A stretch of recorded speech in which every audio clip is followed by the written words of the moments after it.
আটার সঙ্গে দই মিশিয়ে এত সুন্দর একটা স্পঞ্জি কেক তৈরি করা যায়, আজকের রেসিপি না দেখলে বিশ্বাসই হবে না। বন্ধুরা, আজকে সম্পূর্ণ নিরামিষ পদ্ধতিতে ঘরেতে থাকা দই আর আটা দিয়ে একদম স্পঞ্জি আর জালিদার কেক তৈরি করে দেখাবো, কোনো রকম ডিম ছাড়া। অনেকেই ময়দা ডিম খেতে একদমই পছন্দ করেন না, তাদের কাছে আশা করছি আমার রেসিপি ভীষণ ভালো লাগবে। নমস্কার বন্ধুরা, আমার নতুন একটা রেসিপিতে আবারও সবাইকে স্বাগত। আজকে তৈরি করব এই ডিসেম্বর মাসের স্পেশাল আটার কেক, আর এটা আপনারা ঘরেতে থাকা আটা দই দিয়েই বানিয়ে নিতে পারবেন খুব সহজে গ্যাসের চুলায়। চলুন তাহলে দেখে নেওয়া যাক। প্রথমেই আমরা কেকের জন্য এই মোল্ডটাকে রেডি করে নেব। তো মোল্ড হিসাবে আমি এখানে একেবারে কিন্তু অ্যালুমিনিয়ামের পাত্র একটা ব্যবহার করছি। এটা আমাদের আশা করছি প্রত্যেকের বাড়িতে থাকে, আর এটা যদি নাও থাকে আপনারা যে কোনো স্টিলের পাত্রেও করতে পারবেন। তো এটাকে প্রথমে আমি একটু সাদা তেল ভালো করে কিন্তু লাগিয়ে নিচ্ছি, এতে আমাদের কেকটা মোল্ড আউট করতে সুবিধা হবে। এখন আমি কোনো রকম বাটার পেপার ইউজ করব না, এখানে 1 চামচ মতো দেখুন আটা এভাবে করে ভালো করে স্প্রেড করে দিচ্ছি, আর খুব ভালো করে কিন্তু চারি সাইডে লাগিয়ে নিতে হবে। কেকের ব্যাটার তৈরির আগেই এই কাজটা করে রাখবেন, দেখবেন ঝটপট আমাদের কেকটা বেক করতে দিয়ে দিতে পারবো। এখন চলে যাব কেকের জন্য ব্যাটার তৈরি করতে। এখন নিয়ে নিচ্ছি একেবারে রুম টেম্পারেচারে থাকা ফ্রেশ টক দই 1 কাপ, একই সাথে অ্যাড করে দিচ্ছি 1 কাপ চিনি। চিনির পরিমাণটা আপনারা এখানে বাড়িয়ে কমিয়ে নিতে পারেন। 1/3 কাপ দিয়ে দিলাম রিফাইন্ড অয়েল, চাইলে আপনারা গলানো বাটারও দিতে পারবেন। এবার 3টে উপকরণ খুব ভালো করে আমাদের মিক্স করে নিতে হবে। চিনিটা যতক্ষণ না গলে যাবে ততক্ষণ আমাদের এইভাবে একটু ফেটিয়ে নিতে হবে। কোনো রকম ডিম ছাড়া, কোনো রকম ইলেকট্রিক বিটার ছাড়া শুধুমাত্র গ্যাসের চুলায় কিন্তু ঘরেতে থাকা আটা দই দিয়ে এত সুন্দর একটা কেক তৈরি হয়ে যায় খুব সহজেই। আর ডিসেম্বর মাস পড়ে গেছে, আপনারা এই পদ্ধতি ফলো করে বানিয়ে নিতে পারবেন এই কেক। এখন একটা স্ট্রেনার নিয়ে নিলাম, আর এর মধ্যে দেখুন 1.5 কাপ আমি আটা নিয়ে নিচ্ছি। একই চায়ের কাপ মাপ করে আমি নিয়ে নিচ্ছি সমস্ত উপকরণগুলো, যাতে আপনাদের বুঝতে সুবিধা হয়। 1 চিমটি লবণ দিয়ে দিলাম কেকের স্বাদের ব্যালেন্সের জন্য। এবার দিয়ে দেব 1 টিস্পুন বেকিং পাউডার, আর দিয়ে দিচ্ছি 1/3 teaspoon baking soda. Baking soda কিন্তু একেবারেই কম ব্যবহার করতে হয়, নাহলে কেক একেবারে ফেটে যাবে, দেখতে ভালো লাগবে না, কেকটা খেতেও ভালো লাগবে না। এবার সমস্ত উপকরণগুলোকে খুব ভালো করে চেলে নেব। এখন এই দইয়ের মধ্যে খুব ভালো করে এই শুকনো উপকরণ মিক্স করে নিতে হবে। আর দেখুন মিক্স করার পর এই রকম কিন্তু একটা ব্যাটার তৈরি হয়েছে। এর মধ্যে আমি 1 কাপ রুম টেম্পারেচারে থাকা জাল করে নেওয়া দুধ দিয়ে দেব। একেবারে অল্প অল্প করে দেব, 2-3 বারে দিয়ে এটাকে আমাদের মিশিয়ে নিতে হবে। আর এই কেকের ব্যাটারটা কতটা ঘনত্বের থাকবে আমি দেখিয়ে দিচ্ছি পরে।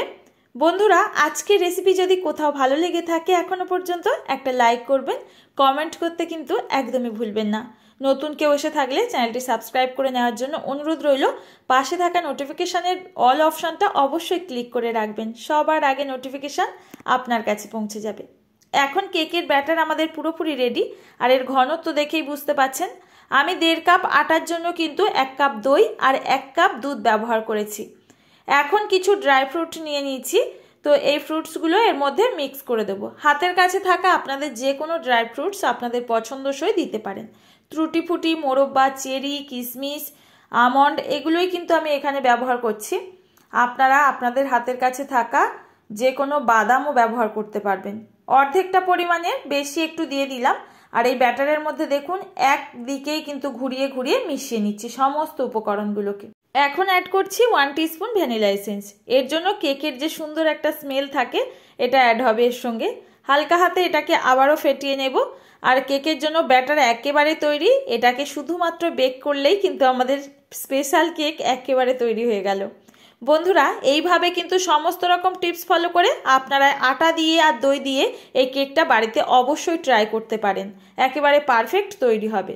আগের থেকে যে মোল্ড রেডি করেছিলাম কেকটা বেক করার জন্য, এর মধ্যে দেখুন আমি দিয়ে দিচ্ছি কেকের ব্যাটার। মাঝখান থেকে ঢালবেন যেন সাইডে না লাগে, তাহলে বেক করার পর কিন্তু এই সাইডের অংশগুলো পুড়ে যাবে, ওতে কেকে একটা বাজে স্মেল এসে যাবে। এখন ব্যাটারটা সম্পূর্ণ দিয়ে হালকা হাতে একটু ট্যাপ ট্যাপ করে দিচ্ছি, যাতে ভেতরে কোনো এয়ার বাবেলস না থাকে, তাহলে কেকটা পারফেক্টভাবে আমাদের বেক হবে। আর দেখুন এখানে কিছুটা ড্রাই ফ্রুটস রেখে দিয়েছিলাম, এগুলোকে একটু সুন্দর করে সাজিয়ে দিচ্ছি। যেভাবে সাজাবেন ঠিক সেই রকমই ওপরের অংশটা দেখতে হবে, এতে কোনো স্বাদের পরিবর্তন হবে না। আপনারা আপনাদের পছন্দসই যে কোনো ড্রাই ফ্রুটস দিয়ে সাজিয়ে নেবেন। এখন কেকটাকে বেক করে নেব। আগের থেকে একটা কড়াই এরকম টিফিন বক্সের ঢাকা দিয়ে আমি প্রিহিট করে নিয়েছি 7 মিনিটের জন্য, গ্যাসের ফ্লেমটা লো টু মিডিয়ামে রেখে। এখন এর মধ্যে কেকের ব্যাটারের পাত্র দিয়ে দিলাম, ঢাকা বন্ধ করে আমি 35 মিনিটের জন্য গ্যাসের ফ্লেমটা লো টু মিডিয়ামে বসিয়ে রাখবো। 35 মিনিট পর ঢাকাটা খুলে আমি একটু কাঠি দিয়ে চেক করে নিচ্ছি, আর মাঝখানে কাঠিটাকে দেবেন, তাহলে বুঝবেন পারফেক্ট তৈরি হয়েছে কিনা। সাইডের অংশগুলো আগে বেক হয়ে যায়, তো মাঝখানে দিয়ে সবসময় কাঠিটাকে চেক করবেন। কেকটা এখন পুরোপুরি ঠান্ডা করে নিয়েছি, আর ঠান্ডা করে নেওয়ার পরেই কিন্তু কেক সবসময়ের জন্য মোল্ড আউট করবেন। সাইডের অংশগুলো একটু ছাড়িয়ে দিচ্ছি যাতে মোল্ড আউটের সময় কোনোভাবে কেকটা ভেঙে না যায়। এখন একটা পাত্র উল্টো দিকে দিয়ে দেব, দিয়ে একটু উল্টো দিক করে ট্যাপ ট্যাপ করবেন, আর অনায়াসে কিন্তু কেকটা বেরিয়ে আসবে। কোনো রকম বাটার পেপার ছাড়াই এত সুন্দর একটা কেক তৈরি হয়ে যাবে ঘরেতে থাকা আটা, চিনি আর দই দিয়ে।